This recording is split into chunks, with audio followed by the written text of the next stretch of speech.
Hey guys, welcome to Entertainment Talk Nation. This is Rob. This video, I'm going to discuss and review the second and last season of Pacific Rim: The Black. And oh man, this has become one of my favorite animes or cartoons. I know that's like, people hate when I say that in regards to anime, but they're cartoons. But either way, it doesn't matter. The second season was absolutely phenomenal, and it was, you know what, it was short and sweet. I know a lot of people, they want, you know, some of these seasons to go longer, and I get it. Of course, I'd love to see more Pacific Rim: The Black, but to deny the fact that this was such a well-written show that had a beginning, a middle, and an end that all went seamlessly well, I have to say I'm more than happy to have a short and sweet show than something that starts off strong and then it starts getting worse because there's too many seasons, like The Walking Dead. But this was a great treat. One thing I want to say is the character Bunyip Man was voiced by Rhys Darby, and I thought that was such a treat. He's not too well known by people, but I remember him in my best memory of him was in Yes Man. He played Jim Carrey's boss at the bank, and I heard his voice on the show, and I'm like, oh my god, that sounds like and then I went and checked, and it was him. So it was great to see him on the show, and that particular scene was pretty comical and pretty gruesome at the same time. But you know, picking up the second season right where the first season left off, and you know, we see obviously Haley and Taylor are continuing to try to make their way to Sydney, and the sisters, the worshipers, the cult, are after Boy, and this becomes it's funny. Haley was, I don't want to say she was annoying. She wasn't annoying, but she put a lot of undue pressure and was so emotionally motivated by saving Boy, whereas Taylor was more motivated by saving them as well as May once May kind of joined the fray. And it was a good contrast, but I kind of feel like the show made you kind of resent Haley more, even all the way up to the end of the show, because of all the things that happened. Now, I'm going to get into spoilers in this review. Just want to give you guys a warning. So if you haven't seen it, you know, may want to wait or at least maybe, because we're going to talk about it Friday night too. I know a lot of people are going to want to discuss it. But yeah, Haley, I mean, one of the things I said about season one that I really loved about the show was the fact that you have two teenage characters and they're not annoying. You know what I mean? Like, it's very often, whether it is an anime or a live action TV show or movie, whatever the case may be, it's very often that when teenage characters get involved, they often become very annoying. And this is one of the few shows that not only are the teenage characters not annoying, but they're very strong, and they have a lot of good development and a lot of emotional weight. And there is a lot of emotional weight in the second season. I was shocked. I was shocked that there was one particular scene that almost brought me to tears. And I was like, wow. Because I look, I think we've all had one or two particular movies where we might have shed a tear. But for an anime, I don't think I have cried for any kind of cartoon or anime since I was a kid and Optimus died in Transformers in 1986.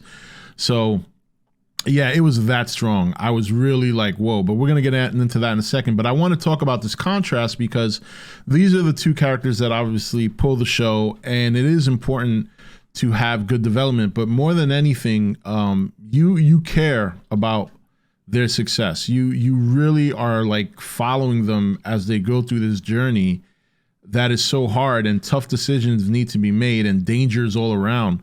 And the other thing I love about this season is they continued to portray the kaiju action in such a way that it's meaningful. One of the things I loved about season one, and they did it again in season two, was they didn't overdo the kaiju action. You know, I know we all love that kaiju action, but you never want to overdo it, especially when you have such a strong story. You don't need to, you know, and by doing that, it makes the fights more meaningful. You know, they have a lot of weight to them. These guys, it's not like these guys were out there just fighting monsters all over the place. These fights meant something, life and death, or saving somebody, or getting to their next goal. And when you have that added weight, along with the added weight of what the characters are going through individually, it just makes for a very, very compelling, strong, and enjoyable viewing, and a fast one. I mean, man, this season went by fast. It was only 7 episodes, and they're only a half hour each. The last episode, I think, is the longest one at 26 minutes. So, without getting into, I'm not going to go episode by episode. I like to kind of call these more than discussion, more than reviews.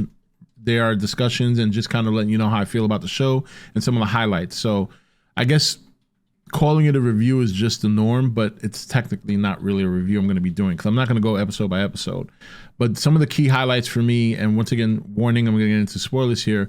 Probably the biggest reveal in this second season was that their mother is one of the sisters. And when they pulled the hood over and showed her, I was in shock. At first, I didn't know it was her until they obviously mentioned it. But the shock was not only seeing her as one of the sisters, but just seeing how she looked. You know, poisoned with kaiju blue, and then brainwashed, you know, and almost primal, you know. And it took a lot of work. And Shane became a very, very redeemable character. Shane was a prick and a murderer in season 1, if you guys have forgotten, and wanted to take the Jaeger away from the kids so he could have it for himself. But because he has such a strong feeling for May, like May's his own daughter, even though he didn't treat her well either, he proved that how he felt for May was sincere. And it was kind of gut-wrenching for May, because she finally realized that he is being, despite all his flaws and the things that he's done, he did sincerely care about her and wanted the best for her and wanted to be like a father figure to her. But by the time she found out, he was already dead. And I thought it was a great sacrifice for him to mind mend with the kid's parent, or with the kid's mother, and, you know, go in there and free her from the trap, from the brainwashing. But in doing that, he had to sacrifice himself. Essentially, he went brain dead because of all the poison and all the power that was in her brain that he had to fight through. He had to try and escape. They got trapped, and he had to make the sacrifice of saving her and breaking her out of there. And he ended up staying behind, essentially went brain dead and died. So very, very sad moment there. And this is the part of the show I really liked, because this is where I do kind of resent, and maybe this is another thing I love about the show. It's not going to be, you're not, it's dark, but it's not dark to the point where it's depressing. It's more like, this is how things would really go if you were in this situation, exactly this kind of situation. The contrast between Taylor and Haley is the fact that she's so obsessed with saving Boy that she's willing to put everything on the line in order to save him. And I was even saying at parts like, Haley, I mean, I get it. It's commendable, but in a situation like this, so I actually felt myself getting so invested and actually resenting her for putting Taylor and May through all, and her mother as well, through all this hell to save somebody that wasn't really part of their family. They haven't known very long.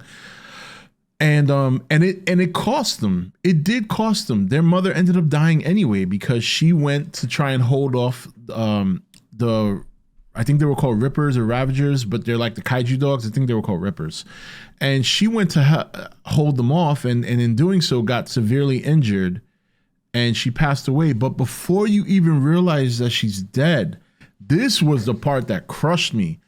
The episode starts with them heading to Sydney, and I'm thinking to myself, wow, they're on the run. It shows them just killing a kaiju, and they're heading off to Sydney. And this is the last episode, and I'm thinking to myself, oh, this is dope. They're going to make it to Sydney, and there's going to be an all-out brawl, because there was like 20 minutes in the show left. So I thought it was going to be a big battle ending.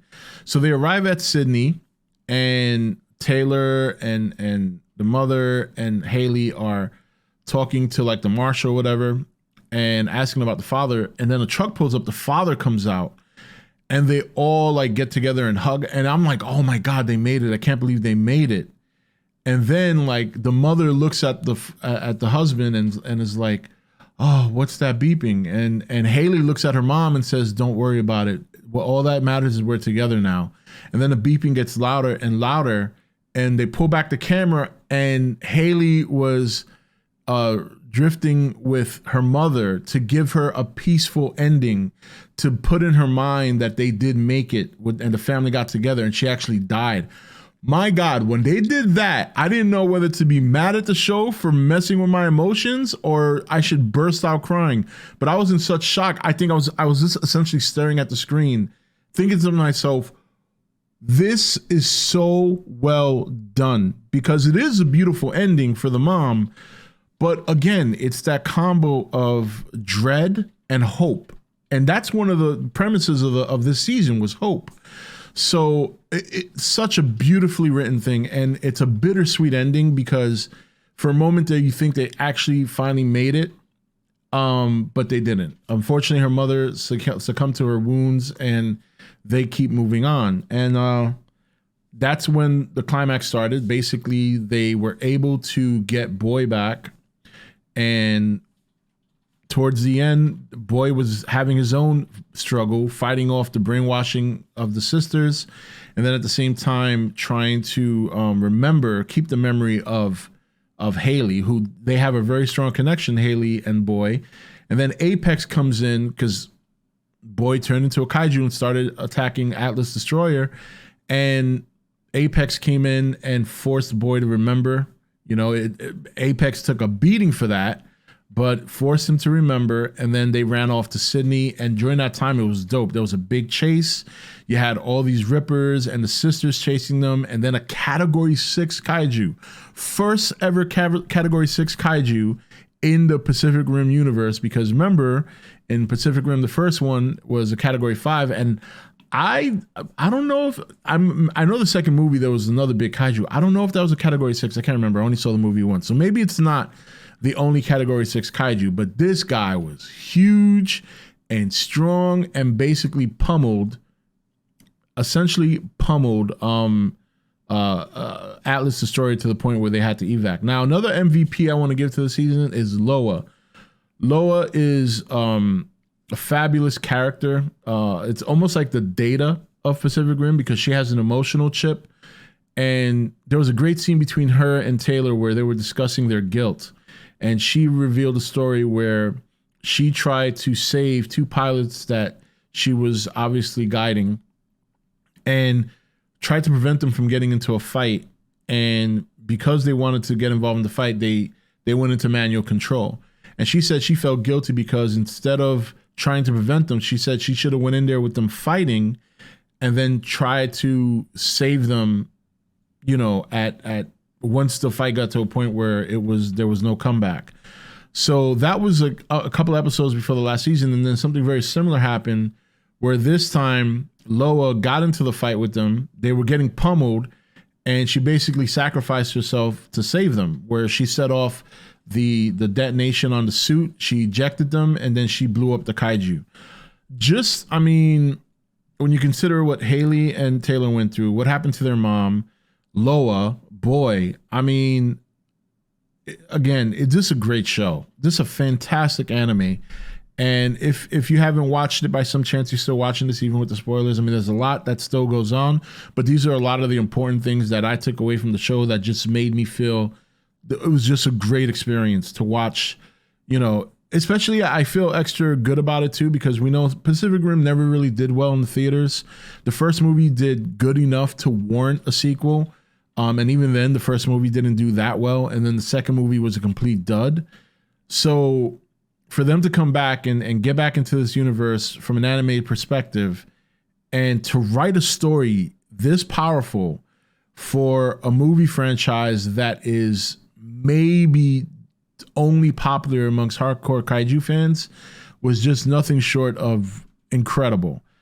This is easily one of the best stories that I have seen or that I have experienced in a show, even compared to like Marvel. I mean, the weight in this show, the gravitating effect the characters have, and the good balance between hope and dread is right now, to me, I can't think of a show that has done that or made me feel that way in a long time. I mean, there's a lot of shows that I've watched that I love and I'll praise them, but this is something special. And if you haven't taken the time to watch it, I highly recommend it. This is just a great 2 seasons.